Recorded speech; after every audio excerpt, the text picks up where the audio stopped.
Welcome to Better Health Guy Blogcasts, empowering your better health. And now, here's Scott, your Better Health Guy.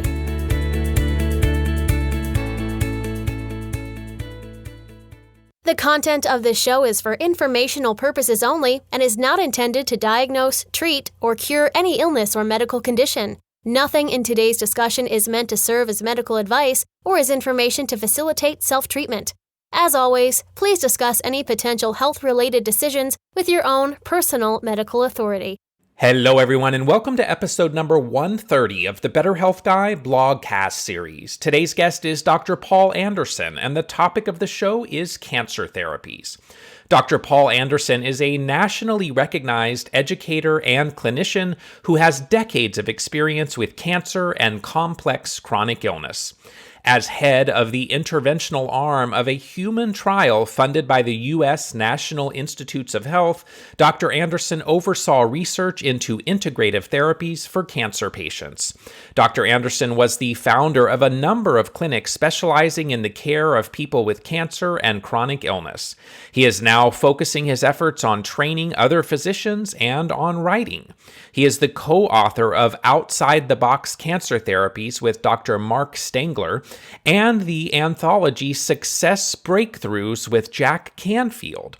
His latest book is Cancer, The Journey from Diagnosis to Empowerment. And now my interview with Dr. Paul Anderson. So many of the practitioners that I've connected with over the years have looked up to you as a mentor and legend. It's an honor to have you on the show today. Thanks so much for being here, Dr. Anderson. Thanks for having me. What drew you personally to the work that you do with cancer and complex chronic medical conditions? What is it that drives your very obvious passion? Well, the shortest version of the answer is really a long time ago when I started, I was doing more general family practice. But because I did so many integrative therapies, I started to attract people who had cancer or who had undiagnosable chronic illness because they benefited from those therapies. And so that started my connection to that community. And then what others have called sort of an insane amount of curiosity drove the rest. I had a lot of tools, I have more now, but I had a lot of tools that I was using, and finding the best ways to employ them in, say, someone with cancer or someone with a really complex chronic illness became a big passion of mine. And that's really, if you just extrapolate that over all the years, that's what drove most of it.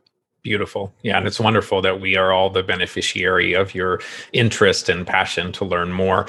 Talk to us about where cancer fits today in terms of being a leading killer. What is the chance that someone living in 2020, in terms of their potential for developing cancer in their lifetime, how does that compare to the past? And are we moving in the right direction or the wrong direction? Yeah, that's. I wish I had a happier answer for that, but the trajectory of cancer is the longer we live and the longer we progress into modern times, the more likely we are during our lifetime to have cancer. Now, it may not be cancer that kills us. For example, a lot of men will develop prostate cancer very late in life, and they'll die with it instead of from it.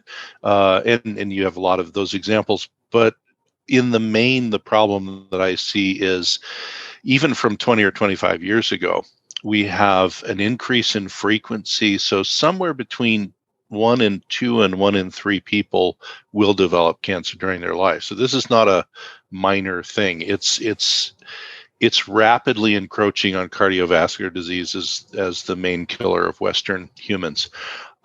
The other thing that I find really disconcerting, and I think this is, I believe it's obviously explainable, the government might disagree, is there are extremely big increases in pediatric cancers, which we see, and also in what are known as cancer hotspots, which are environmentally activated areas where just living there you develop unusual cancers. And as to the degree the CDC actually has a map of cancer hotspots, and they're not getting less as time goes on.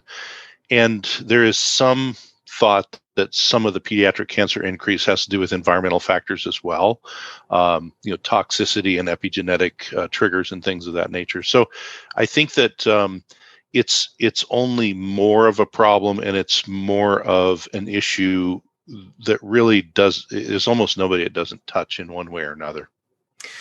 In the first book that you wrote on cancer, Outside the Box Cancer Therapies, you talked about several theories in terms of what causes cancer. So in the book, you talk about genetics, you talk about cancer stem cells, the metabolic theory. What do you see as the primary initiators of or drivers of cancer in our modern world? You just mentioned environmental toxicity. So what are some of the top things that are driving this increase in cancer? Yeah, I think, and I like talking about cancer from those 3 points of view because they're not mutually exclusive. There are some that are kind of unique. There are some unique genomic cancers, and there's some unique metabolic ones and things. But if you look at the triggers underneath, and that was one of the chapters I wrote, Mark Stengler and I shared the chapters, and in triggers for cancer, if you look at those 3 potential triggers, what they all have running between them really are epigenetic signaling that would either turn on the genes we don't want, which are maybe susceptible to cancer or in some other way oncogenic, or turn off the protective ones, or if, in bad cases, a little of both. So in like metabolic theory, which certainly does turn on some cancers, it's sort of odd to call them theories because they're generally accepted, but the metabolism changes. If you really just boil it down to like the Cliff Note version, you have fat metabolism and muscle metabolism. And the more muscle metabolism, less fat metabolism, the lower the cancer triggering signals. Well, those are epigenetic signals also. Cancer stem cell theory, which we used to call the trophoblastic theory, which was the over 100-year-old theory of why cancer developed. And for a long time, the tumor biologists kind of poo-pooed it and said, and actually in the 2015 to 2017, they started publishing papers saying, we just didn't know what we were looking at 100 years ago, and what we were really looking at that we called trophoblastic were cancer stem cells. Well, cancer stem cells are part of all cancers, so that's not really a theory. That's a thing, that we that we understand now. The trouble with them really are they don't act like regular tumor cells. So as you treat cancer, they retreat into the background and wait till you're not treating it anymore and become other cancers, et cetera. Well, they're heavily manipulated by epigenetic factors, which I always tell patients, epigenetics are everything that's ever happened to you in your whole life, and potentially stuff that happened to your parents or your grandparents. So we can't escape them. And so if you really look at it, and then the genomic theories, genomic theory has been the predominant theory for the last 50 or so years because it's driven a lot of research. It's not really, most cancers are not purely caused by genes. So if you look at, even the heavy penetrance cancers like BRCA mutations, you still have 40% or so of people who have BRCA mutations who don't develop cancer. So there's obviously other, epigenetic things around it. But I think epigenetics, if there's a nice part of that story is, mostly those are modifiable in our lives, and we can do things either proactively or, unfortunately, we develop cancer retroactively to undo many of them. And I think that that's really where that comes down to as far as either preventive lifestyle or treatment lifestyle. So talking about prevention, I mean, we know if someone is exploring the potential of a cancer, that there's biopsies and a number of different types of scans and other tests that can be run. But is there a role for looking at some of these things preventatively, or tests that we might look at before someone has developed a cancer to see if they're heading in that direction and should be more focused on prevention? Or does doing that potentially then create a fear response that then influences the genetic expression from the epigenetic perspective that you just talked about? Yeah, I think, I think like so many things, it's a balance. And one of the things that becomes very, it's the human condition, is the more tied you are subconsciously to potentially having cancer or not. Especially, I see this in people where they lost a loved one or they've watched a loved one go through a very bad experience with cancer. That drills some pretty deep stuff in subconsciously. And the point of that is that then if they're looking at, well, should I monitor closely because maybe I'm going to get prostate cancer or breast cancer or whatever? Yes, we should be monitoring, but to them, it takes it up to a new level and creates a lot of, as you said, anxiety and other negative epigenetic signals. So it's not bad to be vigilant and monitor, but I think that one of the most important parts about that is not being the Lone Ranger and doing it, just on your own and seeking out a doctor to help you. You need to have someone you can talk to give it some perspective so that you don't go down the rabbit hole.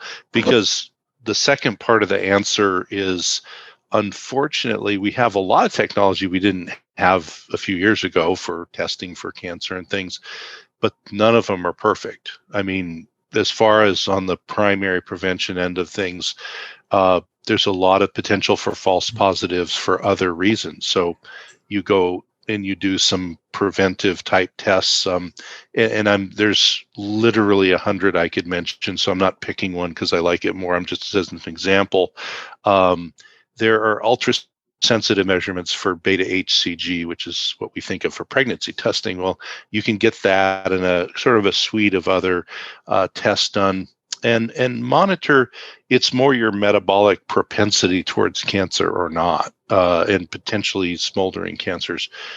So you can do those, but they can be elevated if you have other chronic inflammatory things going on that aren't cancer. And that becomes, then you need someone to really look and say, well, maybe we don't know, but let's do things to not have the chronic inflammatory problem. Because really the circular problem is the chronic inflammatory things. Let's say you have infections you don't know about, like chronic, Lyme or Epstein-Barr or something. Those infections and your immune response to them will trigger epigenetic things that could eventually trigger cancer. So it's still, you have to deal with these things. But in working with people, especially people that have families with a lot of cancer and they want firm answers, there aren't great firm answers. The things I see on the horizon I think might be really good because the technology is logarithmically expanding are circulating tumor cell testing. I still would consider it in its infancy. It's been around for a while, but it's like every year the technology gets better. And that kind of goes back to cancer stem cell theory, but we do have the ability to check for that. I don't think at the sensitivity right now to use for prevention, but we may soon. There's also some genetic signals that unfortunately don't work for all cancers, but maybe some of the big ones that could be screened for and looked for. And I'm hoping in the coming 5 or 10 years, maybe those will develop to be better tools. Right now, though, there's still a lot of clinical interpretation of what a preventive test might mean. Because you think about standard medicine, the screening tests only tell you if you have cancer. Well, by that time, you're not really preventing it anymore. I mean, it's great to find it early, but there's a gap that we need to fill scientifically. Beautiful.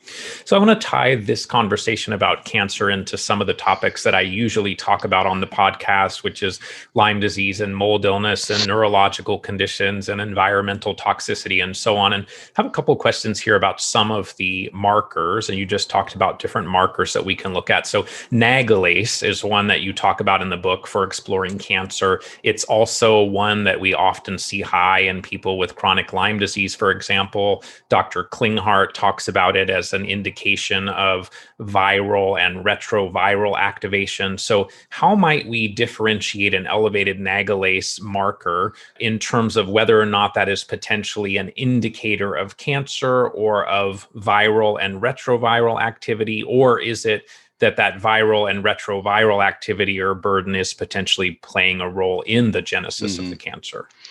Yeah, it's so Nagalase is a really great example of this.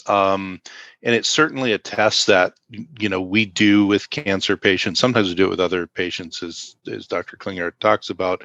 The upside of it is it's testing a part of your immunochemistry that is hard to look at otherwise. So if we think of it as this is testing the appropriateness or inappropriateness of a particular part of your immune response, and so if that level goes up, the downside is, yes, it could be that you have a viral infection or other infections can do it.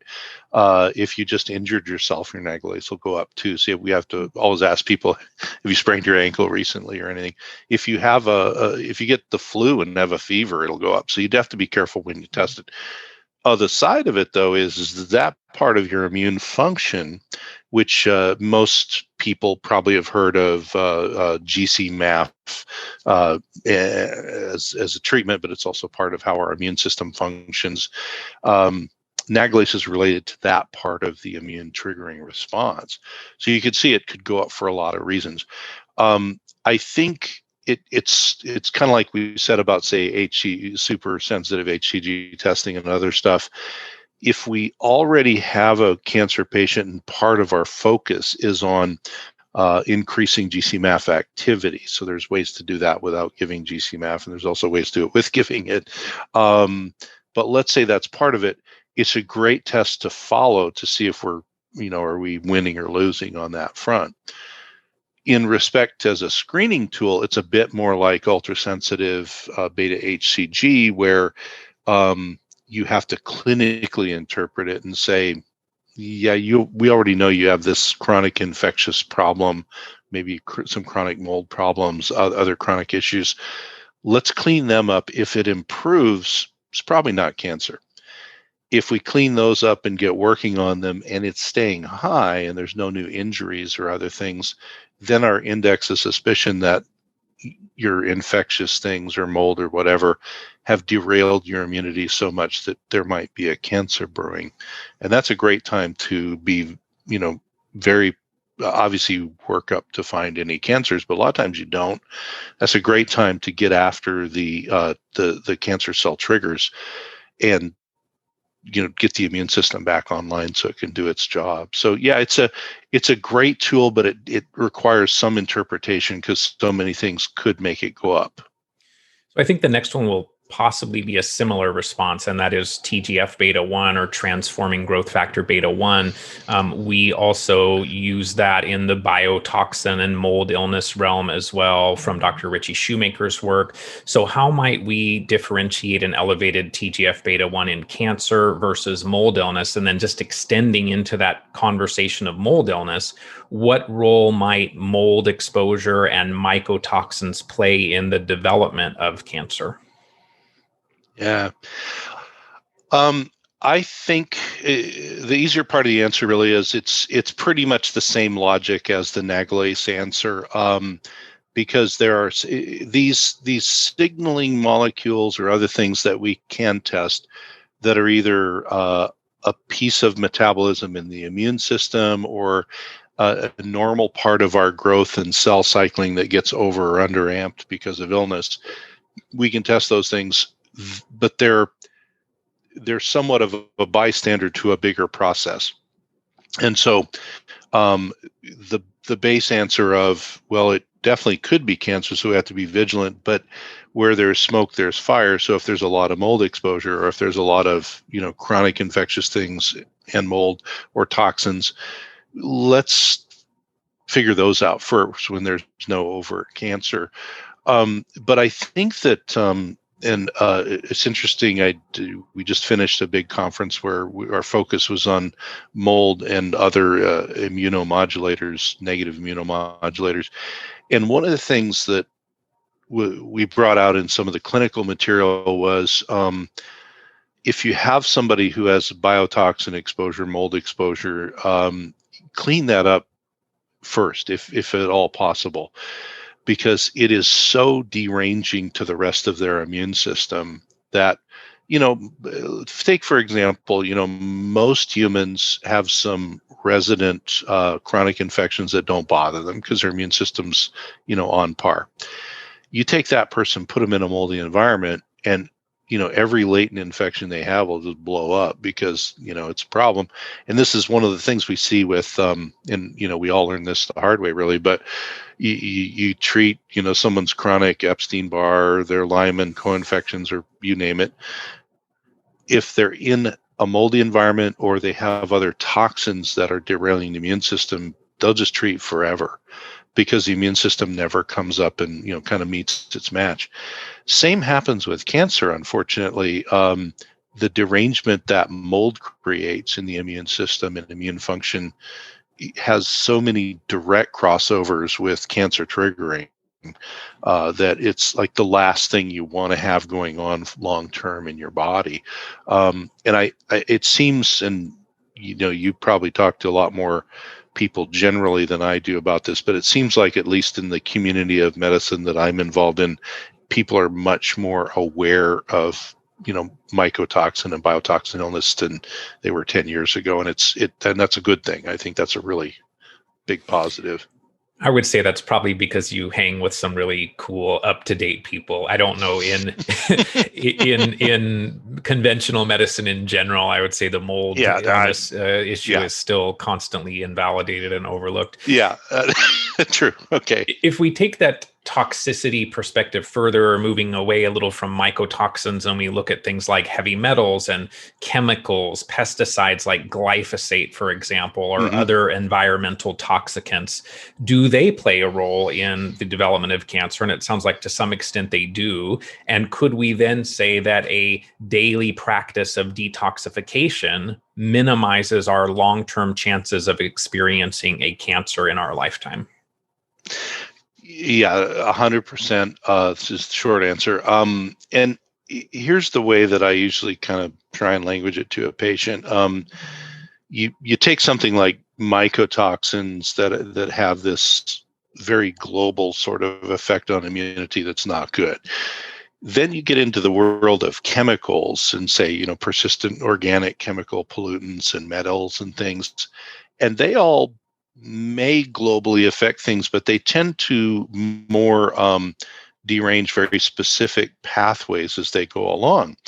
And again, it's sort of like chronic infections. We're all exposed to junk. We live in this modern world full of these chemicals and metals and stuff.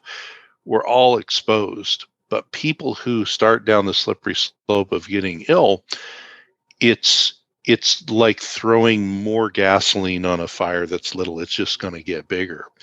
And one of the, I presented this at that conference, and we presented again in a couple of days, specifically on toxicity and cancer. I had the opportunity to do testing, paired testing on, I took 3 of the sickest non-cancer chronic illness people I had, and then 3 of my cancer patients, and we did testing for chemical pollutants, glyphosate, on down the line. What's interesting, because we have normals, we shouldn't have any of this stuff in us, but we have population normals for supposedly healthy people. Well, these poor people, that none of them were anywhere near the normals in certain things. And what was, I think, more instructive than anything, when I put them on a grid and showed the non-cancer sick people versus cancer sick people, there was really no delineation between sick people and toxicity. It was just, they've got a lot. Now, there were things like one that we discovered that we thought we had the talk with a person. The glyphosate was super high.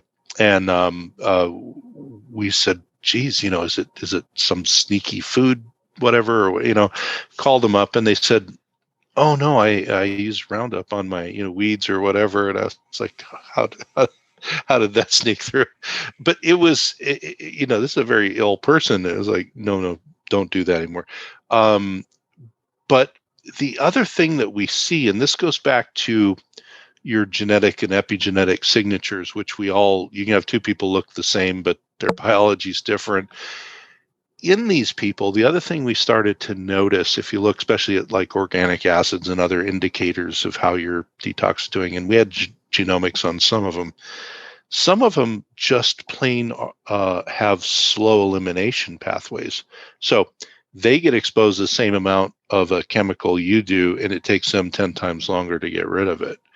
Well, that's actually associated with certain cancers, autoimmunity definitely, and other bad things. So toxicity is a big deal.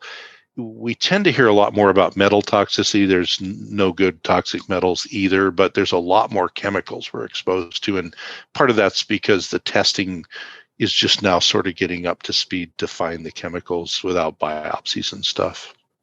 Yeah, it's interesting when people ask how long they should focus on detoxification. My answer usually is as long as you're still breathing, right? Yeah, I mean, we really need to keep on. People don't realize how much comes into them every day, and it just has to be part of your life to have some leave you every day. Yeah, interestingly, those of us on the West Coast recently with the smoke and fires, I had seen, and I personally actually for the first time in a long time had an elevated TGF Beta 1 after having years of Lyme and mold and all of that has not been an issue for a while. Was at a conference recently where Dr. Mary Ackerley mentioned that the particulates from the fires can actually be a trigger for elevations of transforming growth factor beta 1. So they're another environmental toxicant that is certainly not good for us. What do you think about the exponentially increasing exposure to electromagnetic radiation, to EMFs, to 5G, all of those things? Do they play a role in cancer development? Yeah, I would say on the same order as the bad chemicals, metals, everything else. I think one of the problems, you mentioned earlier, there's not everyone agrees with everything we're talking about. One of the problems with the science on the side of EMFs and some electromagnetic toxicity is some is very clear, but a lot of it's really kind of muddy. And when it comes to like cell towers and those sort of transmissions, a lot of the science is done on a model that doesn't mimic what a human cell would be doing. So it's done on, say, a water molecule model or something like that, which we have water in us, but we have much more dynamic things going on. There's cell membrane receptors and all kinds of other stuff. And they're starting now to do more of that sort of research. So a lot of times, and I bring this up because this often is something a patient or a family will bring back is, well, I read that that doesn't have any effect on people or whatever, that someone did a study and it was not a big deal. A lot of the studies that there are right now that we've been, well, not we, but, general medicine been relying on that say it's no problem, really are done in a way that doesn't mimic how it would affect us as a living, breathing creature. So we need more of that work done. But the bottom line is again, just like chemicals, 50 years ago, we had a lot less chemicals. We also had a lot less electromagnetic exposure. The number of things that plugged in your house 50 years ago were very, very minor compared to what we have now. And so it's just one more brick on the load. The biggest problem also, and this is a clinical conundrum, is you never know, is this person, because we're all exposed to all of it, is this person's epigenetics and genetics more prone to being susceptible to mycotoxins, or is it chemical toxins, or is it the fact that they have a lot of EMF exposure, or is it one of everything? That's the real trouble. But until somebody does a lot of work and proves otherwise to me, I cannot imagine that the electromagnetic bath humans are in is not a piece of the puzzle. Yeah, if only, and I don't think it is only, but my understanding is that the more EMF exposure we get, the less we are able to detoxify. And so even from that perspective, if that just continued to fill the bucket of all those other toxins that you talked about that can potentially lead us down a path that's not ideal, it seems like they certainly play some role. Let's talk a little bit more about the potential of different microbes and the development of cancer. So some people will say that cancer is viral. Some will say that no, it's fungal. I think there's a doctor in Italy that's well known for saying that cancer is a fungal issue. Some people say that parasites can lead to cancer. In the Lyme and co-infection realm, there's discussion about Babesia potentially being a player in prostate and breast cancer, or Bartonella in lymphatic cancers. What role do you see microbial overgrowths playing in terms of cancer? Yeah, that's another huge trigger in my opinion, but also because the I guess the prevailing medical thoughts about infections and cancer mostly are a few viruses that we really know about. So most doctors, know about like HPV and, a few other viruses and, some others. And so one of the biggest questions I'll get on a peer-to-peer with doctors will be, well, I never considered infections as part of triggering cancer. Well, if you actually look at the research around infections triggering cancer, there are so many more. There are more viruses than the ones we mentioned. Certainly, they're proven. But every part of the microbial kingdom has research that shows that these are either direct or indirect triggers for cancer, and it includes fungus and parasites. It includes many bacteria, viruses, as we know, and then a lot of other things. So but most of that is dismissed. So most doctors, even the ones like in our community, that's just something they never heard of, and so they often, unless they've done some looking, don't realize that there's research out there for it. So and I remember, go back say 20 years or more, you get a lot of pushback about treating any chronic infection, but especially like Epstein-Barr or Lyme or any of the other co-infections and things. And I would always kind of circle back around and say, well, there's two things even back then in the research that these things could lead to. So why don't we minimize them in this patient? One is potentials for cancer, but the other is potentials for triggering autoimmunity. And the more you look, the more you find research for that. So it's the same logic as if you can do everything you can to remove yourself from moldy environments, detox from the mold, do all of that, because there's no good thing that mold does for you. Same with chronic infections. Get to the point where your immune system's on top of them instead of underneath them. You have less chance of autoimmunity, less chance of cancer and other, big problems. Yeah. Yeah, and I would say for people listening, my questions around this are not meant to create fear. In fact, I think for those of us that know we've had Lyme disease and know that there is environmental toxicity and we're doing things to address those, I actually feel like long term, we're probably in a better place than the person that has all of those same issues but doesn't necessarily recognize it and isn't doing anything about it. Would you agree with that? Oh, 100%. Yeah. And that's yeah, I don't mean to impart fear. No. I was probably imparting it by asking the question, and I just don't want to leave people in that place. Yeah. So and this is just because you get these questions, as a provider from family members and people that don't get why their loved one is ill and not like the rest of the family, and why are you treating them? What you're doing, if you're doing anything to help yourself, to move away from these immune dysregulators and get your immune system built up and detox, all of that puts you light years ahead of the person who maybe is just chronically ill that has no idea they have all this going on. That's the worst situation, really. Beautiful. So yeah, if you're doing things, proactively, definitely way better off. When we look at the statistics for cancer outcomes with conventional therapies and comparing that to integrative cancer therapies, is there a significant difference? Does integrative always mean that there are still conventional therapies, surgery, chemotherapy, radiation as part of a protocol, or are we getting to a place where there are therapies that some might call alternative, some might call integrative, but that are really taking the place of the more conventional cancer therapy options? Yeah, I mean, that's definitely an evolving kind of really large calculus project, but I think portions of all of that are potentially possible. So I'll start with one pretty linear thing, and we can work out from there.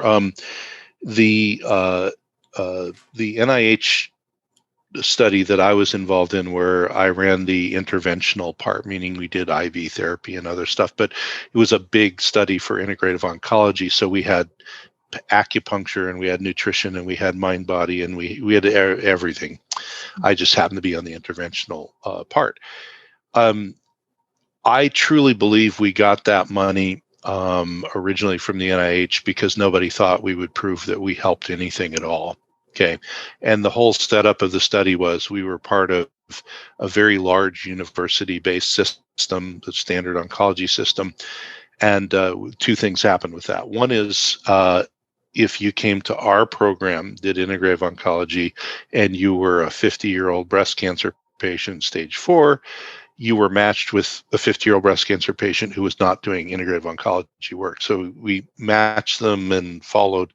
And what we were following primarily was length of life, which is a finite measurement. And also we started to measure quality of life. At the end of it, what we started to show by putting overlapping, survival curves out was in cancers such as colon cancer and breast cancer and a few other common ones. If they did integrative oncology, they outlived their cohort who just did standard oncology. And the way we did it, because of the collaboration, was it was whatever was appropriate, medically speaking, care for them on the standard side. So we had some people who were told, you're too old for standard therapy. Go see these guys. Maybe they can do something. And we had a lot of the breast cancer patients, for example, did standard of care. So they're both doing standard of care, but ours were also doing all the integrative things. What we found was there actually was a benefit in lifespan. And I forget what year it is now, but one of the primary investigators reported this at the Society for Integrative Oncology, and they actually got a positive write-up in Medscape, which is not an integrative friendly outlet at all. Like Medscape doesn't like any of that, but it was just too hard to argue with. And that actually triggered more studies that are going on now. I'm not involved in those, but that actually did help. So what I always tell people is there are times where the science we have right now in standard oncology, you catch a cancer at a certain time, certain type of cancer. It's statistically a good idea to do the standard things and also do the integrative stuff with it to not just support it, but synergize it. There are other times where you've got like a 4% chance of the best standard of care doing anything other than giving you a lot of side effects. And you ask your oncologist, and they would normally say, I wouldn't take those odds. I would just not do the standard treatment. We have that with a lot of people. You can still do a whole lot of integrative things. And it's really hard to you can't generalize, but I've seen people where their oncologist said 4 to 5% chance max and 100% chance of side effects. If I was you, I wouldn't do it, but you do what you want. I'll give you anything you want. And they did very aggressive integrative things that included their diet, included mind, body, included all the other things. And they actually were able to get to stable disease or remission. So it does happen that way. A lot of our, there's probably some sample error here, but in the study we did, a lot of our most remarkable people were elderly folks where the oncologist said, you're too old for chemotherapy. We'll kill you if we give you chemo. But maybe these people in the integrative, thing can do something for you. Those folks took to the integrative therapies. I mean, we had some people who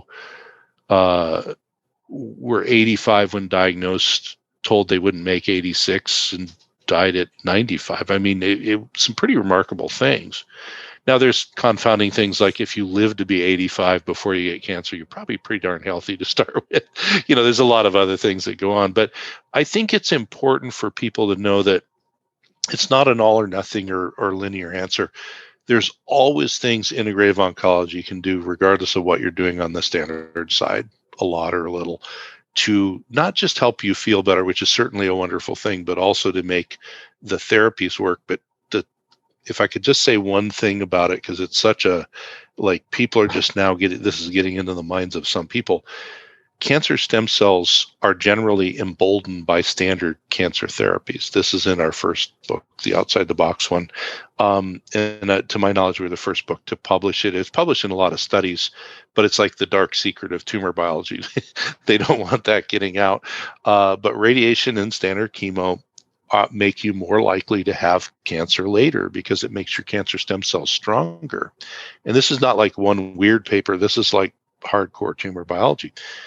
Turns out that what keeps the cancer stem cells from going down this pathway are epigenetic natural things that would be helpful anyway. So removing all the stuff we talked about in the beginning that you can, immune dysregulators like mold and chronic infections and toxins, but also then antioxidant balance and repairing the cells after chemo and all that. That's the golden time to keep you from getting a second cancer. So it's terribly important at whatever level that people can access that sort of thing. Let's talk a little bit about breast cancer. A couple of questions. The first one, there are more and more people that are recognizing breast implant illness and the impact on their health of having breast implants. So do those potentially play a role in cancer development? And then very commonly you hear people that look at their BRCA or BRCA genes and don't have any symptoms, don't have any cancer, but opt for a double mastectomy to prevent the potential for cancer later. And so my question to you is, does that genetic potential warrant that course of action, or could the risk be reduced through a focus on the epigenetic factors that influence gene expression? Yeah, I'll go in the order you asked. So as far as breast implant illness goes, it's like all these other things we've talked about. Finally, we're just now getting FDA warnings about breast implants and other, stuff that we've really known for a long time. Here's the shortest version of the breast implant discussion is, it is in some people a very fast track to triggering a lot of other problems. So sensitivity to mycotoxins and chemicals and things of that nature. Those folks tend to get a lot of kind of diffuse negative symptoms early on, and often they seek out help and get explanted and all of that. The other, though, is the presence of the foreign body in your body over time. And this is why now, is on the standard side, they say you only have X number of years and you have to either explant them or change them or whatever. That has an immunologic effect too. So on the implant side, to a greater or lesser degree, you have a negative immune effect going on in your body. Now, if you're really lucky health-wise and you don't have any other issues, you might not notice a lot. Doesn't mean it's not happening. You just don't notice a lot downstream. If, on the other hand, there's smoldering things, it can be the match that touches that off. So those are things people need to consider when they do have implants or they're considering them, et cetera. And one of the other, it's sort of like cell phone towers and things, the science behind making hard connections between implant and breast cancer or implant and any other cancer or whatever is really lagging. So there's never been anything that surprised me once they publish things about implants. It's always like, well, we already knew that, but thanks for letting us know. I think that those are things that people have to really strongly consider. And some of the sickest people I've seen generally speaking, just whose systems became sort of target for everything, were people who got implants kind of before they were really saying you should get them out in 10 years or changed or whatever. And I've known people where the implant basically just started leaking and degraded, and they get them explanted, but they're living with, silicone or other residues forever because you can't get that out of you. Well, that's a pretty tough thing on your detox systems and your immune system and, all of that. So they just need like a lot of extra support. On the for example, BRCA, genes, and should you do, preventive mastectomies or, that sort of thing.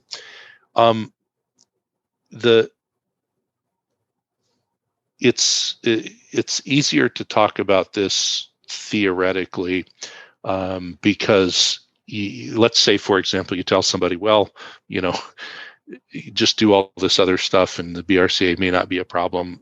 You don't know that, and they need to make their own personal decisions. But the fact that around 40% of people who have those gene mutations don't develop, say, breast cancer or uterine cancers also, or ovarian cancer is associated as well, says that there has to be other epigenetic, things that pile on that turn those on. A lot of what BRCA, which is a complex, it's not one thing, it's complex, but one of the things that it does when you have those genes is it actually removes some of the protective kind of anti-cancer genomics that you have that go downstream and do anti-cancer things. So one of the things that we try and talk to people about is, so your decision about preventive mastectomy, for example, is your own personal decision, but that is, even if you do it, that is a little piece of a big pie. So yes, you would not have breast tissue anymore, but you still maybe have ovaries. You still have other receptor sites. And if you let's say it's the best thing in the world, is to do a preventive mastectomy. I don't know, I agree with that, but let's say, just for sake of argument, that was a good idea. There's still a giant part of the pie left that you still have to work on if you have those genes, and there's other genes that are similar, and those include all the other things we've talked about, whether it's get your immune system back in charge so you don't have chronic infections all the time, remove toxicities, all of that stuff, because the removing the breast tissue is sort of going to the end of the problem, which may or may not be a great idea. The whole rest of the problem before you develop, say, breast cancer, ovarian cancer, are all these epigenetic negative signals we're talking about. So whether or not you do a preventive removal of organs, let's also clean up all the stuff that, literally like bangs on those genes. We don't want to do that. So I think that's a tough one because, again, there's not, like, if you think about it, it's only become really something people have been doing as far as preventive, mastectomy, et cetera, for a very short amount of time, relatively speaking. So we don't even have long-term data on them. One of the things I'm concerned about is if they don't do these other things, do they develop some of the other problems associated with BRCA, like maybe ovarian cancer, et cetera? And we just haven't looked long enough to know. Certainly I had patients who, they didn't do preventive mastectomies, but they had breast cancer, BRCA positive, they had mastectomies. And 10 years later, they developed ovarian cancer because it's just sort of the natural progression. So it's not one of those, there's one clear answer, but there's a lot more to it than just the removal of tissue. Let's talk a little bit about pancreatic cancers. It seems like that's one of the more deadly cancers. I think in the book you talked about the 5-year survival rate being around 3%. And so my question is, what's unique about pancreatic cancer? Are we getting any closer to having some tools to really bump that up? And is that 3% higher with integrative therapies?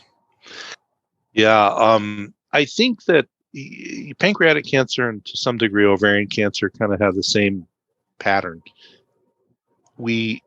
Their survival is low mostly because they're so silent for so long. So unlike a lot of breast cancer, maybe prostate cancer, where it can be diagnosed at stage 1 or stage 2, and there's a lot more room for treatment and, a lot of things to do. Plus, you just have more time.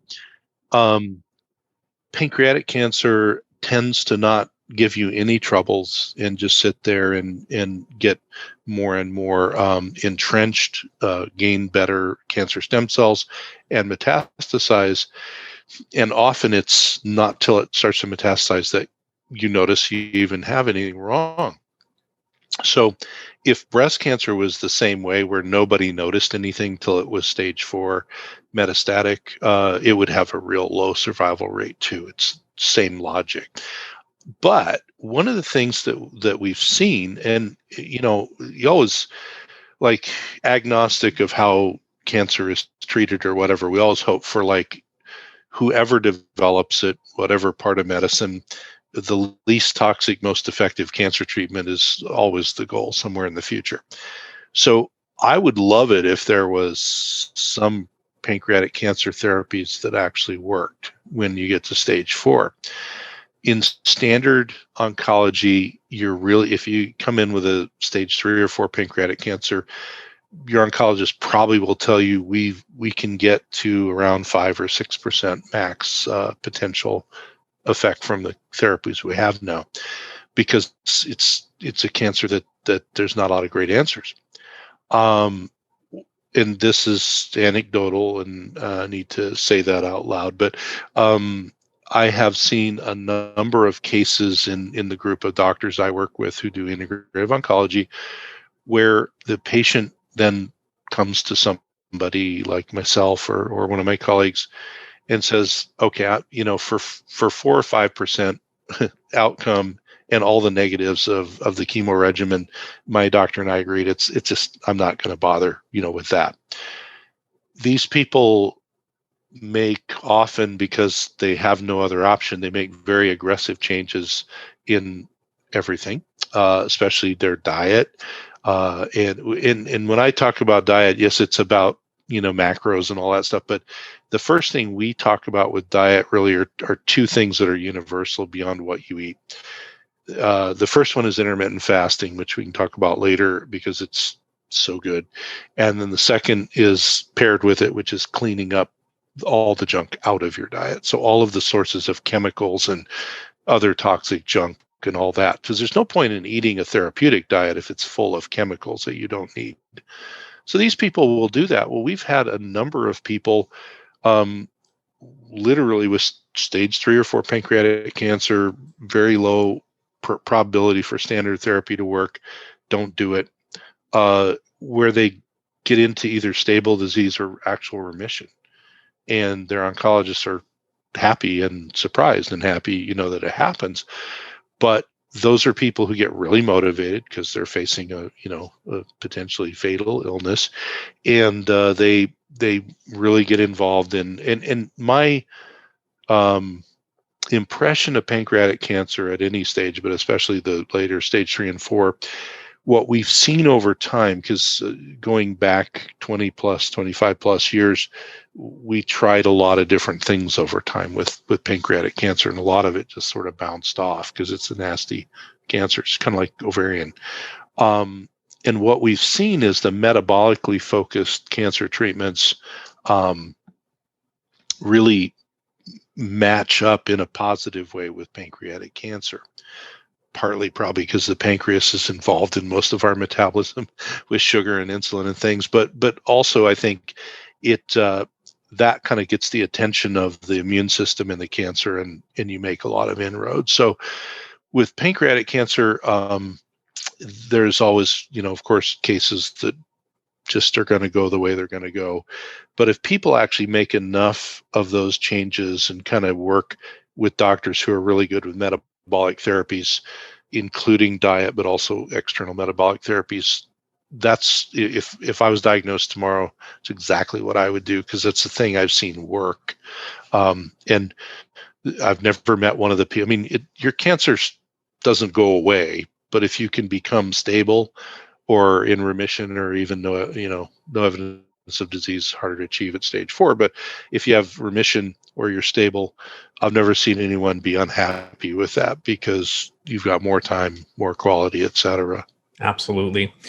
Before we start jumping into some questions on treatment, I have about half a dozen questions here just to get your brief thoughts on kind of the connection between certain things and cancer. So you talked about inflammation.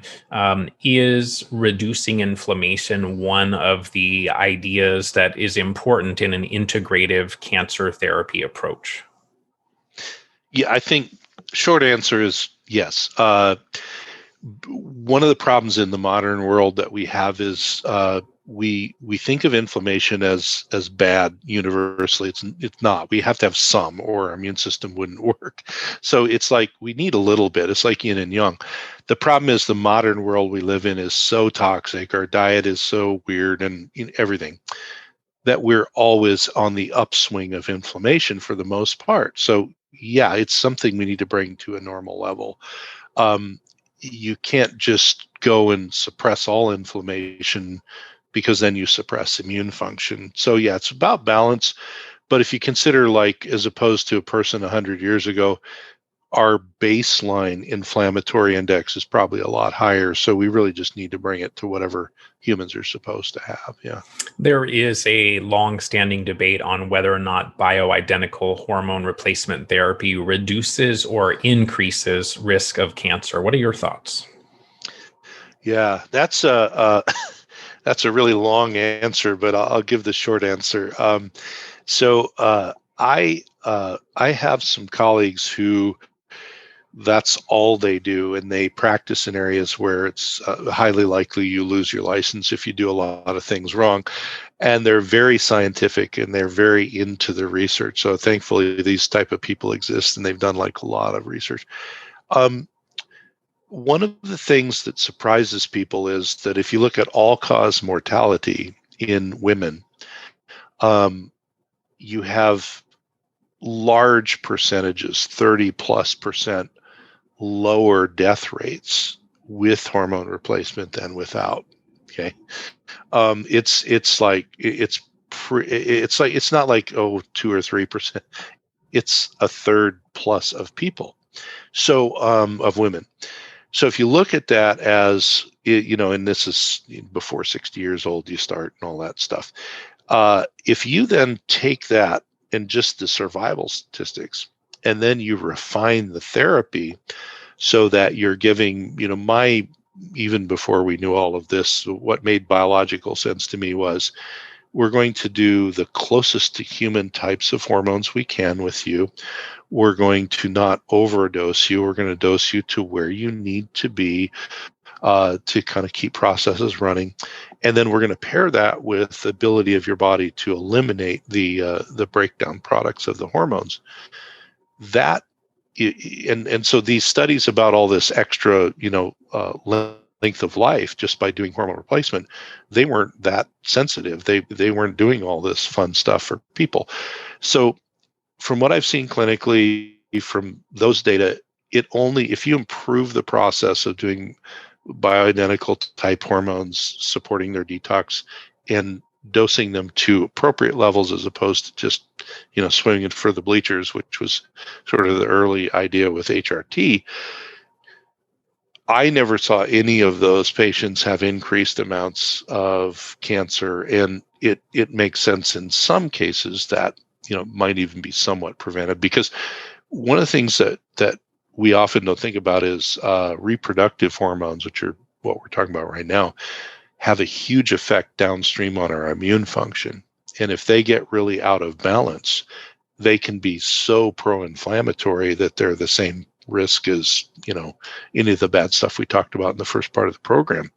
So getting them balanced, and then, like I say, getting the downstream products leaving your body, which that's a part of HRT that's not often done.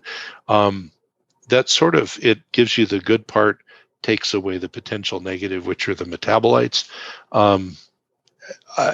You pair that with the increased survival, I don't see how it's a bad idea. Now, there are a few types of, if you know you have breast cancer, it changes the calculus somewhat, because there are certain types that there are bad things for. But overall, don't have cancer looking at it. Work with somebody who's good at it, who's going to monitor you, and who's going to work both ends, the what goes in, but also elimination. Beautiful.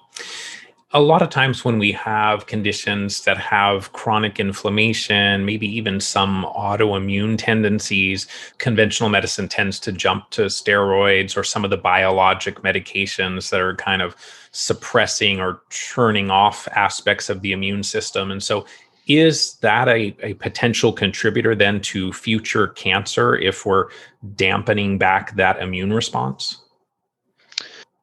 Yeah. Statistically speaking, yes. Anytime you long-term alter your inflammatory immune response, you're either going to engender, you got three big things that will come of it: autoimmunity, chronic infectious problems, or cancer, depending on which thing you're pushing on, really. Now, I will say, clinically speaking, there is a role for, say, short-term steroid therapy to get someone so they don't die or, they don't spin out of control. That's very different than, we have to have you on steroids forever because we don't know what else to do with you. You don't get as much of that now because we have this multi-billion-dollar biologic drug industry, which is, the carrot was, well, you won't need as many steroids because the biologics will shut down the autoimmunity, or they'll shift, this around. The trouble with that, so it's, it's not that the drugs are inherently evil, but if you look at the complexity of the immune system and you go in and you shut off a couple of things, nothing in your immune system exists on its own. So if I go shut those off, your Crohn's disease symptoms may get way better. Okay, no problem there. But you also now might not have the ability for your immune system to recognize the cancer that's growing. And we all develop cancer cells every day. Our immune system takes care of them, and that's why we don't all have cancer. This is one of the areas I do a lot of education for physicians around, because it becomes a big clinical problem. The benefits for the autoimmune patient, for example, of a biologic therapy, benefits to a cancer patient of certain immunologic therapy is huge in some cases, but there's a cost to pay for it. I had a medical doctor who was a patient. He was in his 90s, one of my longest living patients, and he loved naturopaths. What happened to him? But we were talking about drugs and prescribing them and stuff, and his saying was, he says, nature never gives you anything for free. And what he was saying was, he says, I considered going on this medication, but then I thought, well, what's the cost going to be on the other side? And it's true. So just like with steroids, I've had people where literally they did everything right, but their say colitis just spun out of control. They were hospitalized, and they had to do a short course of a biologic just to get the genie back in the bottle, and then you can work out from there. But I've also, because my practice was about 60-70% cancer and 30-40% chronic illness of non-cancer types, once biologics started to come out, it's like a cruel joke, but it's actually the truth. We would have people come in for cancer treatment who were not cancer patients, but they had an autoimmune disease that was being treated by a biologic that is known to trigger certain cancers. They would get the cancer. Their rheumatologist would send them to oncologists. Oncologists, the only treatment is, well, stop taking the biologic. And they'd say, well, what do I do about the cancer? And they'd say, well, sometimes they'll go away. That's all they would do. And the same token, the rheumatologist, they'd say, well, what do I do about my autoimmune problem? And they'd say, well, you can't take the biologic, so see how it goes. Well, now they've got two diseases they don't, really like very much. So we're, treating those. And thankfully, those are easier cancers to treat, easy, quote unquote, because you catch them really early. They're triggered by the drug. But the other problem we would have is we have people didn't develop cancer, but literally would develop anywhere from 5 to 10 active chronic infections they had no symptoms from. And no one was checking them for these infections because it's not part of the normal monitoring. They check for TB and stuff like that. And so we had people who their Crohn's was managed really well, but they couldn't, their gynecologist would send them to us because they couldn't figure out why their chronic yeast was untreatable by antifungals. And we would check, well, it's because they not only have yeast, they've got 2 parasites and mycoplasma and they, 3 other bacteria and a couple of viruses. And not like, maybe fuzzy labs. These are like in your face, acutely ill, no symptoms because a biologic drug takes the symptoms away. So imagine that person, 10 years later, there's going to be a lot of havoc wreaked. So I'm not against biologic medications, but I think that in our excitement over how much they help your symptoms, which is great, in medicine, we're not being as vigilant as we should be about looking for the other problems that they create.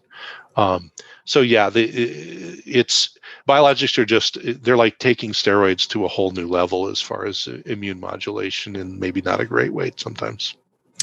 When we look at obesity, which my thought process is that part of that is coming from environmental toxicants and mycotoxins and metals and all these things then that the body needs to store somewhere. Does being obese or overweight increase the chances of cancer? And how much should we focus on trying to normalize our weight, either to prevent or potentially to respond more effectively to cancer treatment? Yeah, I think that the core question really around fat and fat metabolism and cancer, there's absolutely no scientific data that doesn't point to the idea that the more fat metabolism we have in our body, the more you could call it just general inflammation, but the triggering hormones from fat metabolism are very pro-cancer. There's no cancer I know of that's not triggered by that. The counterpoint to fat metabolism is muscle metabolism, which, again, the science says triggers anti-cancer biology. So let's say you're trying to avoid cancer. One of the best things is to have your skeletal muscles, the stuff that holds us together and moves our body around, be active every day. And you don't have to become a bodybuilder. The science says if your legs and your core muscles are working every day, those are the biggest muscles in your body, and they'll pull a lot of this weight. If you already have, let's say 50-60% of North Americans have type 2 diabetes somewhere in the thing, and that makes you more overweight. So let's say you're one of the majority of North Americans and you've got some extra fat weight. One way to work on it is improving the muscle activity. That's a very good preventive thing because that naturally will bring down the fat weight. The next thing, of course, is eating in a way you don't add to it. But as you mentioned earlier, one thing that happens that people often don't factor in is fat is our, we store all fat soluble chemical toxins and a number of other things in fat. A lot of people that hit plateaus with losing weight, even though they're working out and they're eating different and all that, they'll kind of dip down and then they plateau. A lot of that is toxicity, where the body is saying, we're not sure we want to release this stuff. And if we go into lipolysis and break this fat down, what are you going to do with it?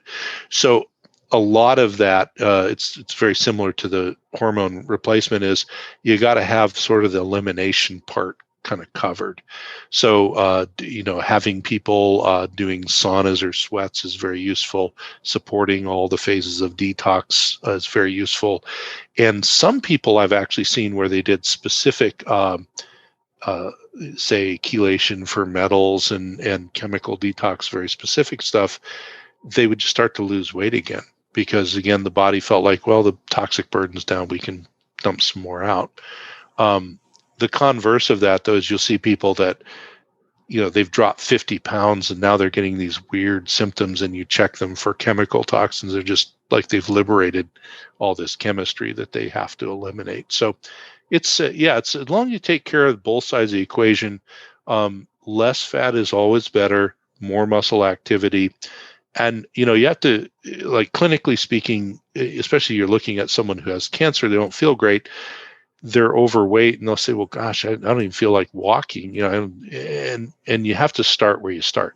The idea is if you can just get your core muscles working every day, that'll start you on the metabolism that's anti-cancer. Your body will take care of the rest if you're, doing the other stuff. Let's take that muscle building concept and talk just for a second about mTOR versus autophagy. So if we think of autophagy as kind of this cellular cleansing mechanism, does an inefficient autophagy increase our risk of cancer? And what are some of the things that we should be considering to increase or make our autophagy more efficient? Yeah, and that's I'm really happy that in the last decade, things like autophagy and cell cleaning, if you will, and the activities of mTOR and then the million other things it's related to, are finally getting some press, because essentially what they mechanically describe are you go back to like yin and yang, the positive and negative of a system that is supposed to the system predicts there's going to be trouble from the outside, toxicity, et cetera, but also just cell trouble. We need to replace our cells. We need, our cells are working hard. They build up, debris in them, just like, an engine does or something. So the system predicts the fact that we need to clean stuff up and replace it and all of that. Autophagy on the side, the cell cleaning side of things, is so critically important to any health. Let's take chronically ill and cancer people out. One of the ways that we continue to turn over appropriately and get new cells and they work right is due to autophagy. And so if you go back and you dial down to the system that operates all of that, which includes mTOR and a bunch of other things, initially there are very simple things that are involved in those triggers, because you consider, all mammals that we know of do this. Autophagy is part of the way cells turn over and clean up. So this has been around much longer than modern people and modern science, which is an old process. What would predate all modern science as far as the ability to turn on some cell cleaning and either tune the cell up or send it to apoptosis and let it be recycled? Well, it turns out that one of the most basic things is not feeding your system constantly. So if you take a human or an animal and there's never a caloric deficit over, say, a 24-hour period where their body's resetting, the cells assume that they're in a feeding cycle. And biologically, over the eons, what that meant was, you have feast and famine times in the past. So what I always tell patients is, we don't get, in at least North America, we don't have a lot of famine anymore. That's a problem for us because we can keep our body never having to dip into autophagy ever. And that's not good for us. So part of why in cancer patients, one of the foundational diet things is intermittent fasting is just now with human science, there's a lot of animal science or something. Human science, even something as short as like 13 hours of an intermittent fast actually turns that back on, the cell cleaning. So, and certainly longer fasts, if if they're safe and you do them right and all that, are great, and they do it more, et cetera. And we used to kind of think you had to do really long fasts to get any of this benefit. But it turns out that if you just will stop eating, after dinner, you can drink all the water you want, and then, either have a normal or maybe a slightly delayed breakfast time, get to 13 hours or so. That's associated with less recurrence of breast cancer in humans and all kind of other stuff. Well, it turns on autophagy. The cells have a chance. They're not being bombarded with new nutrients coming in, and they have a chance to essentially chemically say, these are good organelles, this is a bunch of junk we need to put into, vacuoles and eliminate. And then if your detox is working, it'll go away. If the cell's really beat up it will essentially do signals that involute, and it'll, you get a new cell out of it. So there are, and I bring that up with, say, intermittent fasting, and it's related to caloric restriction. Some people can't do that as well, but it's all part of that. It's, if you think about it, if the signal is always go, go, go, build, build, build, you're not cleaning. You're just moving forward. Well, that's not always great for your cells. You need some of the other. In modern times, I see, and this is not good or bad, it's just our sort of modern way of thinking about things in medicine. There's a lot of clinics for like longevity now, and a lot is a stretch. There's a few clinics that are doing like mTOR manipulating drugs, right? And they're, for longevity and stuff like that, which is inherently a fine idea. But again, it's sort of coming in at kind of a high level where maybe we should be doing some basic things to just make sure that the cells do what they're supposed to on their own, and then maybe augment them through stuff like that. But yeah, it's a really big thing. And I think regardless of what kind of illness, you just don't want cell debris in your cells, as it leads to poor function, and no good comes from that. I guess somebody way back when knew that there was intentionally supposed to be a fast, and that's why they called it breakfast, right? Yeah, it seems like there was, some wisdom that long predates any drug that we have. If we look at the balance of sun exposure potentially leading to some skin cancers, but sun exposure also helping with the creation of vitamin D and immune modulation and those types of things, and potentially being cancer protective, where do you fall on that sun conversation? I think I'll just say at the beginning, if we exclude certain maybe precancerous growths, that if you do expose them to sun, that's sort of one process. But globally speaking, I think that sun exposure leading to cancer may have more, and there's a lot of science is kind of all over the map on this, but some is pretty convincing. Sun exposure leading just globally to more cancer may have more to do with a lack of appropriate nutrients and cofactors, and also a lack of things like certain polyphenols from the diet, parts of plants that are helpful and all of that, that are photosensitizing but also photoprotective. And if you look at the modern diet, our level of intake of polyphenols and the other colorful parts of plants and stuff is a lot lower than it used to be. So if you take sort of this modern, well-fed but not really great nutritional status, and also a lack of the photoprotective, photosensitizing plant parts, that's a recipe then for same UV light you've always had, maybe a little more than we used to, but same UV light. Now it's going into a system that doesn't have the protections it used to have. So of course it's going to do something negative. The other side of the coin is then so we, dress up and don't have any sun. We lose our vitamin D activation in the skin. And vitamin D gets activated in a number of places, but if it doesn't happen in the skin, it doesn't go to the other places. So it's kind of an important part.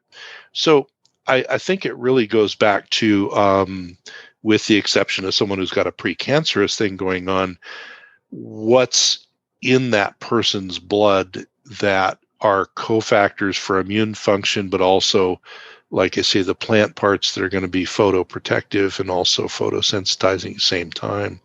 One of the things that we're just getting into in the cancer research that we didn't have time to complete, but did a lot of research into it, is there's a lot of plants that you can give to people that are, say, radiosensitizing, but also radioprotective during radiation therapy, which is sort of an exaggerated version of, sunlight exposure, of course, in different wavelengths and stuff.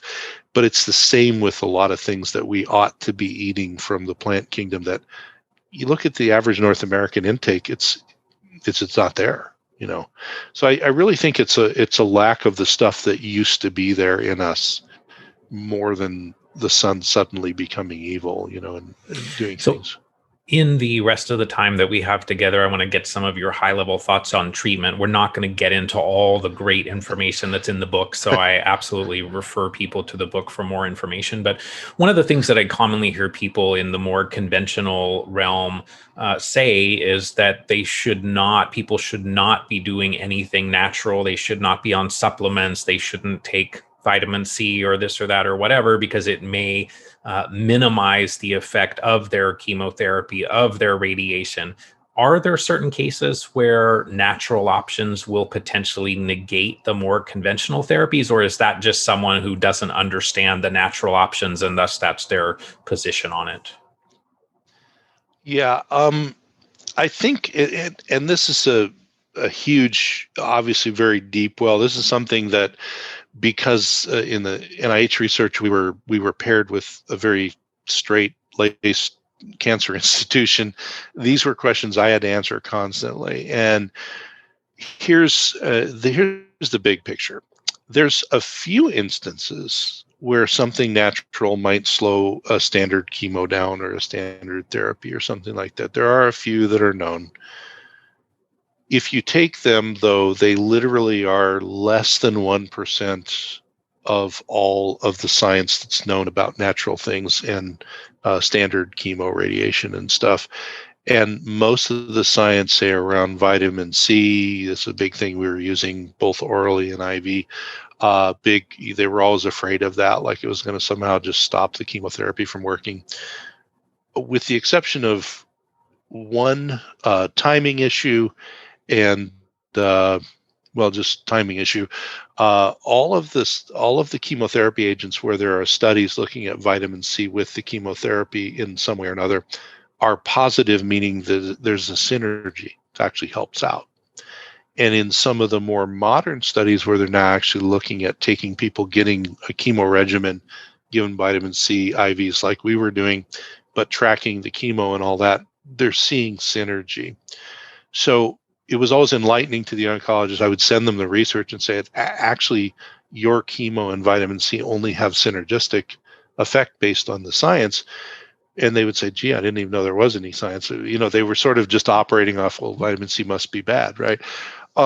So, and there's limits to things. For example, one of the things that we can do now that was a little hard to do a while ago is a cancer patient could say take liposomal glutathione, which is a good thing for you. Glutathione is necessary and all that, but you absorb a lot of liposomal glutathione, and you could potentially get enough glutathione in a person if they're taking it every day, where it may actually have an interfering effect.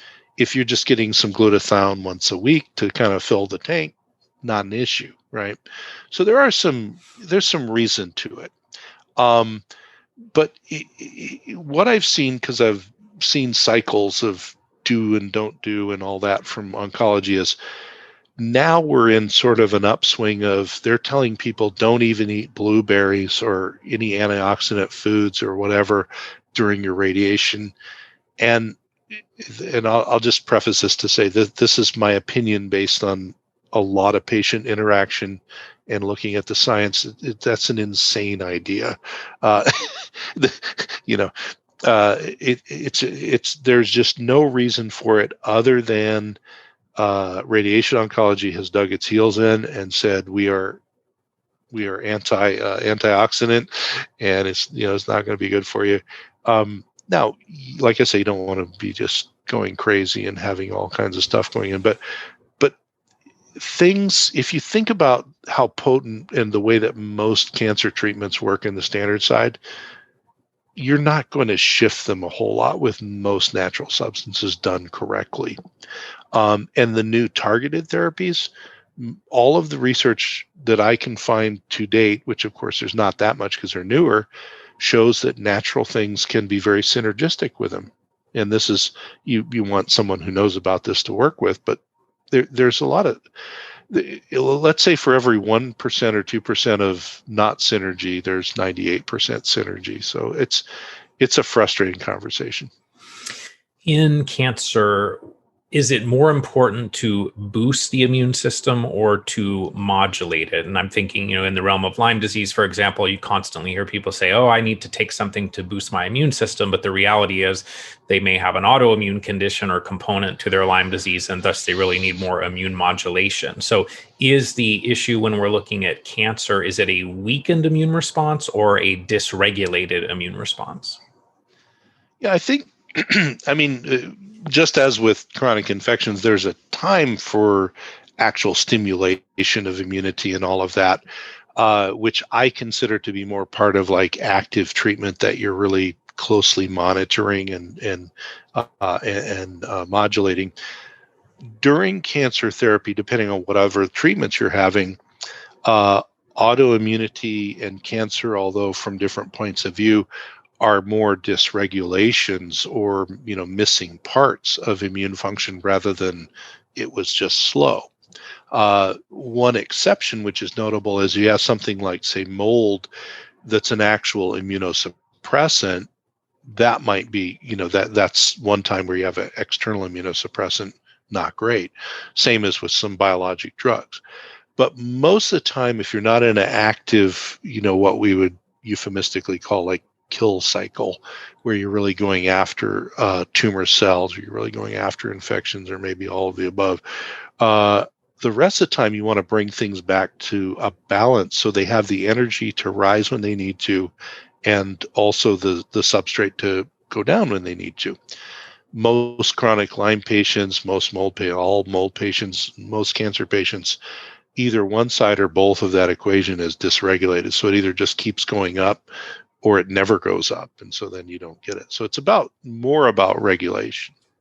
When we look at some of the supplements and things that you talk about in the book, it was interesting to me that so many of them are ones that people in the Lyme and mold community are familiar with. Artemisinin, for example, which is anti-cancer, but also used for babesia and other parasites, boswellia, CBD, and other cannabinoids, glutathione, resveratrol. It's a whole list of things that you talk about that are really applied to lots of different conditions. And so what supplements stand out to you the most in your cancer patients? And would you say that supplementation plays a small role or a large role in patient outcome?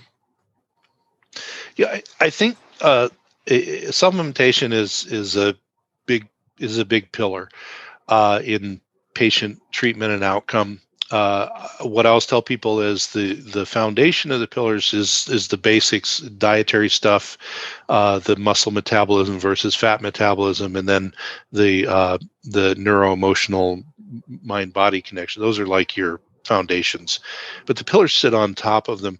Supplements become incredibly important. One of the reasons that Mark and I wrote the book Outside the Box was people get deluged with millions. Everything sounds like a good idea in the supplement world, and so we'd have people come in with garbage bags full of 100 supplements. Well, they might all be great, but you can't take all of them, and sometimes they're not. That's not the right time for them. So when I think of supplements in the book, what we did is just from clinical experience said, look, if you have breast cancer, this is where we would prioritize spending your money first before you get into something really esoteric, then whatever. But generally speaking, what I think of is person can only put so much in their body. Let's maximize the benefit. So let's say there's no allergies or sensitivities to anything. Things like curcumin or boswellia, or together is better, are extremely good immunomodulators and regulators. That's why they're so useful in so many different disease states. So it's not that they're dampening or whatever. They're actually helping your body auto-regulate, which you probably lost if you have cancer autoimmunity going on. So that's sort of one that we often try and get into people. Cannabinoids can be incredibly useful used correctly, and it's easier now to get a hold of them. It's a deeper well there. Something which is hilarious to me because it used to be a big thing 25 years ago, high dose melatonin. And so there was a time like 25 years ago, it was not uncommon for us to give people over 100 milligrams of melatonin who had cancer. And then that became, I forget why it became a bad idea, and people were afraid, and they were giving 10 or 20 or whatever, and now we're back to we got people giving 200-300 milligrams of melatonin. Now don't do that on your own. Work with someone, but high dose melatonin in an aggressive cancer has something on the order of 20 different mechanisms by which it helps your immune system get back online with being, against cancer. So melatonin's another kind of top tier thing that I think of. Another that we use a lot is low dose naltrexone, which is also used in autoimmunity and many other, because go down to its base, it's almost a dose your body doesn't perceive, but at that low dose, it actually helps to rebalance a lot of specific immune signaling. And then you get to like a lot of the other things. For example, oral vitamin C can be absorbed very, very well. We don't make it as humans, so we should keep some in our body every day. Other plant phenols. Obviously, anything you can get from eating is a great place to start. But yeah, there's a lot of real basic things. Then you get to specific things like artemisinin or artesunate, its cousin. That was one we actually got to use intravenously with cancer patients. Works very well. We use it with our Lyme patients as well, and everybody. But the cool thing about that plant is, from the wormwood family, it not only is anti-infective, but it's also immunomodulatory. So it's sort of like nature figured out that if you're going to really kill some stuff, and artemisinin and wormwood compounds can really kill a lot of things very effectively, even some viruses and things. But if you're going to do that, on the back end, you're going to have a lot of immunologic dysregulation. And artemisinins, the wormwood family, actually calms that down after they're done killing. So it turns out that becomes a very good thing in cancer as well. And there's a lot. What about ozone, which is O3, or oxygen, which is O2? Is there a role for ozone? And then I'm hearing a lot recently on EWOT, or exercise with oxygen therapy. There's also hyperbaric oxygen. Do you think that the oxidative therapies play a role in cancer treatment? Definitely, yeah. So if you think about, say, high dose vitamin C, it does a lot of things, but part of what it does is oxidative. Ozone is a stronger oxidative treatment because it's pretty much pure oxidation going on. And there's others in that family. EWOT and hyperbaric oxygen and other things in that neighborhood. Those are things, in our particular case, we had a hyperbaric chambers. For cancer, if you can, and you're doing, say, a metabolic approach, which involves diet and other metabolic shifting therapies for your cancer, if you can add hyperbaric to that, it's very synergistic with metabolic approaches to cancer. And we would often do, for example, the hyperbaric dive, and then while the person was super saturated with oxygen, we would give them their IV afterwards and synergize that way. One thing that people will hear is, oh, well, I thought hyperbaric fueled cancer growth. And that actually was sort of thought of until around 2011 or 2012, and they started to publish that actually came from just bad data. What we've seen since then is that, like vitamin C, for example, a normal cell uses hyperbaric oxygen pressure differently than a cancer cell does. And so all the stuff that a normal cell uses it for looks like it would trigger cancer growth. Well, all it does with the normal cells trigger good cell growth. Cancer cells, because their biology is different, do the opposite. And it's actually harmful to them. So that's very useful. We've had folks where they just can't get the hyperbaric, and they'll do like ozone and EWOT. That can be very useful too. You're missing the pressure part, but you still got part of it. And all I would say is, just clinically speaking, we would normally kind of cycle. So they'd get some oxidative therapy, and then we would have some other therapies to balance them out. Beautiful. I want to wrap up with a couple of questions where we're going to talk a little bit about your new book, Cancer, The Journey from Diagnosis to Empowerment. That book was recently released. And in the book, you said devastation is natural, but remember, your diagnosis isn't the end, it's a beginning. So talk to us about how a cancer diagnosis is a new beginning. Yeah, it's the reason I wrote that book was Outside the Box is so it's like an encyclopedia, and it's very treatment oriented, and kind of what am I doing with my cells and the cancer. We talked a bit about mind body there, but this really came because I kept mentoring physicians and saying that this conversation about the brain, our thoughts, our feelings, our emotions, and all of that, and cancer are a huge part of our immune system working, and our cells working correctly. Your thoughts and your emotions are huge epigenetic, either positive or negative things.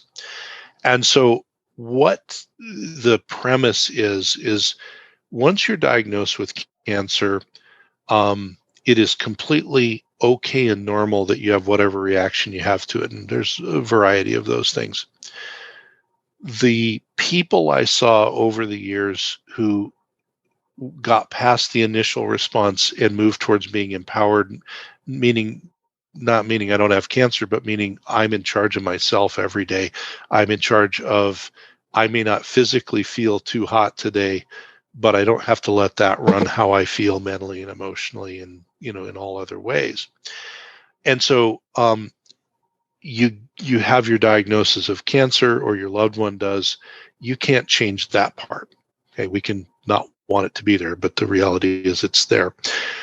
So a lot of times for people, that this new beginning idea is that was the impetus for them, the same in a similar way where it's impetus for people to change their diet, or it's an impetus for people to think about their toxicity or whatever.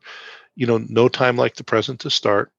It's an impetus to take a step back and say, yeah, I mean, nobody wants cancer diagnosis. That sucks real bad. But what else is this tied to in my mental, emotional psyche that if I let stay there is going to be a very negative epigenetic signal to my body? I don't need more of those. So it's not about, being a Pollyanna. It's not about ignoring your cancer or any of that. It's just about, okay, I'm moving forward. I'm going to do the things to clean out. It's sort of like autophagy for cells is cleaning out. This is the mental, emotional cleaning out. The cleaner you are, and the more you detangle from whatever connections you have to the negative side of your cancer diagnosis, the clearer you are.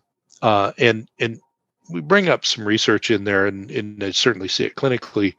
People who have empowerment, it doesn't mean they control everything, but it means that they're in control of how they respond to the things that go on.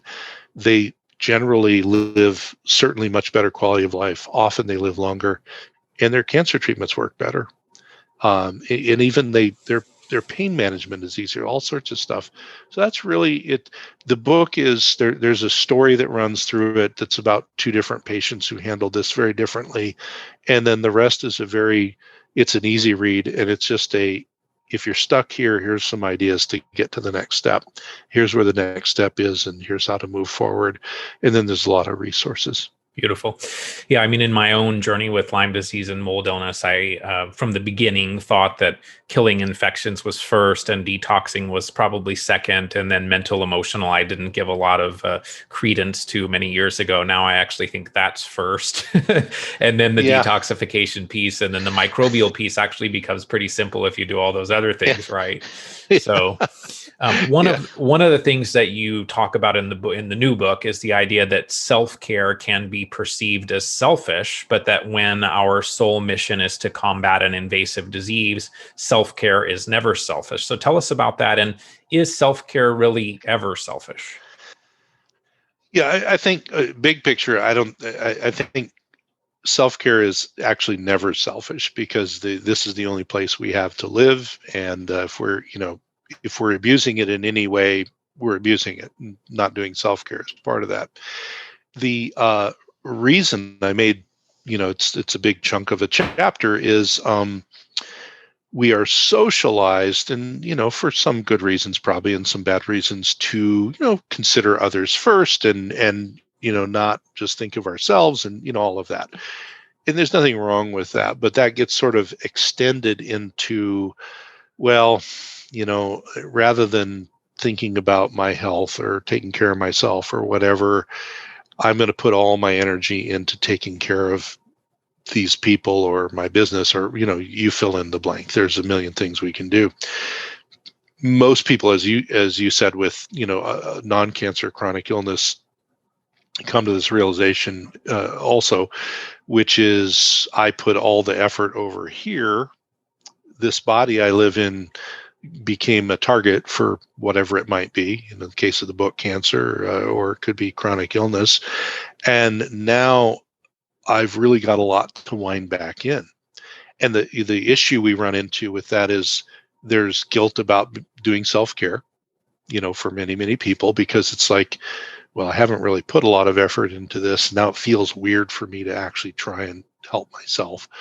And then there's also the whether it's family, friends, or whoever our circle is, which can be either healing or hurting, other humans are that way. They may not understand, and they might believe that you're being selfish. So you have to actually be secure in the idea that self-care is actually one of your first jobs, so that you can then help other people or do whatever it is you do. And then you can be secure enough to draw some boundaries with people that maybe don't believe the same way or whatever. But yeah, it's a huge thing. And that statement is there because more often than not, people feel like they're being selfish when they take care of themselves.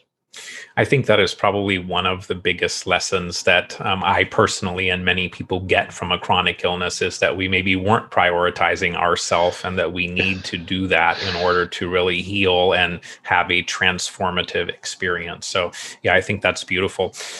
So before my last question, which is the same for every guest, I do want to get your thoughts briefly on, a listener actually asked, given the current world situation, what are your thoughts on how to approach those that are becoming long haulers after having COVID infection? Yeah. So I'll try and boil this down as simply as I can. I did do a podcast on my podcast for the public about it, and actually did a CME for doctors about it, which is much more in depth. But here's the kernel of that. Post-viral illness is not talked about a lot, but it's well known in medicine. It's a quantified thing, especially for influenza A and certain other bad viruses. With COVID, you sort of have post-viral illness gone to like 100 other levels.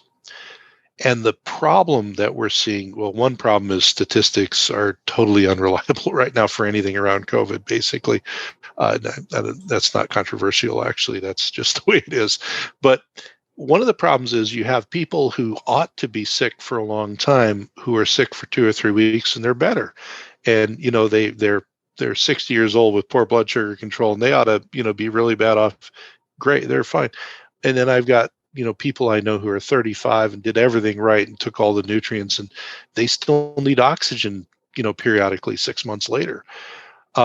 So one of the things that I tried to wind this back to, and it actually kind of winds back to our beginning of our conversation, is, and we're not sure exactly why, but we know genomically that there are at least 6 different phenotypes or presentations that COVID has when you get it, if you're symptomatic. There are a lot of genomic differences between the virus and the human that can interact either in a better or worse way. That's probably part of that. But the other thing that COVID does is, and I am not making a direct analogy, but it's a great analogy because we talked about it. COVID has the ability to dysregulate the immune system, really similar to the way mold exposure does, or some other kind of major exposure. So what I'm seeing in long haulers that has to be looked at, which right now the medical community isn't kind of caught up with this, is you almost have to treat a very sick long hauler the same as you would someone who comes in, say, where it looks like they're a Lyme and co-infection patient where you have to step back and say, is there some mold overlay here? Is there endocrine system shot? Because I've had people that went in with great endocrine function and their hormones, because hormones react when you're immunologically challenged, their hormones are shot at the end, and part of their post-COVID is hormone dysregulation. No one's checking that. Okay, well, not no one, but very few. Old infections that were 20 years ago are suddenly reactivated during COVID. And in your own mind, you think, no, I've not been sick for, 20 years. Guess what? COVID literally can just sort of unlock Pandora's box. So what I recommend with people is if they're the people that come out, they've got 1, 2, 3 weeks where they just feel kind of yucky, but then they're back to normal. That's a great group of people. We don't know how big or little that group is, but you're probably fine. Just do all the normal preventive things. But if you're still sick after a month and you have significant things, you have to work with a provider that can step back and say, okay, COVID was probably a trigger, but who else is playing here? Hormonal dysregulation, reactivation, or new infections. Maybe, as we all know, some people get exposed to mold and they have no symptoms at all, but then you throw a bad infection on it, immune system goes out the window, suddenly they're there, never been tested for mold. All those things. So it's really a lot like looking at a chronically ill case at that point. If you go beyond 1 or 2 months of post-COVID, you got to step back. It's interesting that you have that perspective, and I totally agree with it, because the few people that have approached me and said that they are long haulers and who should they go to in terms of practitioners, my response was find a good naturopath that treats Lyme disease and mold illness. Yeah, because it's so similar. Yeah, it's and the thing there is, at least they're going to look under the same rocks, and it's going to be different rocks for different people. But if they at all can find that type of practitioner, that's who I would recommend. Yeah.